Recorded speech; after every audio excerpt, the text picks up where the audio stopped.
Hello everyone, we are going to solve the puzzle 7 plus 7 is 28, 8 plus 8 is 32, 9 plus 9 is 36, then 1 plus 1 is what? So let's start with today's video solution and find the logic behind it. If you are new to my channel, please subscribe it, and if you have different logic, please comment down below. So 7 plus 7 is 28. How? So we know that 7 plus 7 is 14 and 14 times 2 is 28.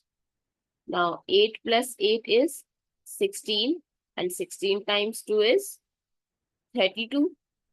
9 plus 9 is 18 and 18 times 2 is 36.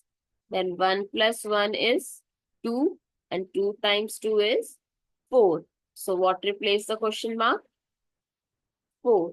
I hope it's clear and you find it useful. So please give us a thumbs up and do subscribe to my channel. Stay tuned for more upcoming videos.